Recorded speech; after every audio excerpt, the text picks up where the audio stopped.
200 টাকা লাগবে আমার, 500 টাকা বিক্রি করবো, কিনবেন? টাকা নাই? আর 200 টাকার জন্য এটাও বিপদে পড়ে গেলাম। হচ্ছে পাবেন আর খোঁজো, আমার কাছে নাই দেখে আর কারো কাছে। আমি মোবাইলটা কিনছি কতক্ষণ আগে, 1100 টাকা দিয়ে। এখন আমার 200 টাকা লাগে, এখন মোবাইলটা 500 টাকা হলে বিক্রি করে দিব। 200 টাকা একটু দরকার বেশি। আমি তো কিনে নিব 200 টাকা দিয়ে আমার একটু সাহায্য করেন। দাদা 200। হ্যাঁ 200 হলে মোটামুটি আমার চলে যাবে আর কি, তাহলে আর মোবাইল বিক্রি করা লাগবে না। হ্যাঁ 500 টাকা দিয়ে কিনতে পারেন, আর নাহলে 200 টাকা দিয়ে আমার ধার হিসেবে দিবেন, অন্য সময় দিতে পারবো আপনাকে। হ্যাঁ ধার দিবেন? আচ্ছা ঠিক আছে, তো দিব কীভাবে আপনাকে? আচ্ছা ঠিক আছে দেন। আপনার মোবাইল নাম্বার আছে? নাম্বারটা বলেন। ঠিক আছে আসসালাম। না দিতে পারলে চাবি নেই? আচ্ছা ঠিক আছে তো যান।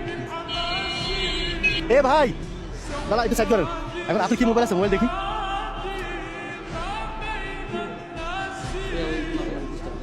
এখন আপনি তো চাইলে 500 টাকা দিয়ে মোবাইল নিতে পারতেন, 200 টাকা কেন দিলেন?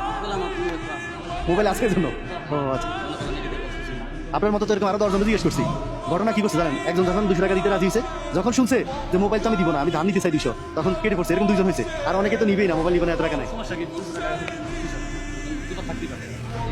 আচ্ছা এখন আমি যদি আপনাকে মোবাইলটা দিয়ে দিই, নিবেন?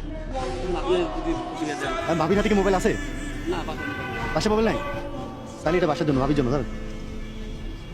ঠিক আছে এখানে রাখা যাতে না পড়ে। হ্যাঁ হ্যাঁ মোবাইলের ভিতরে কি টাকা থাকে? আমার কাছে তো টাকাই নেই, শুনছেন আবার কোথায় আছে?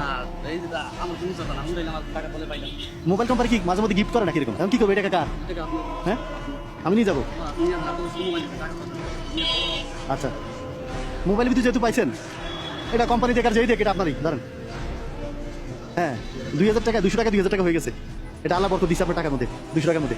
এটা আপনার, এটা ভাবির জন্য নেবেন। এখানে চার্জার আছে, চার্জ দিয়ে দিবেন, ঠিক আছে? তারপরে ধরেন এই 200 টাকা নেন।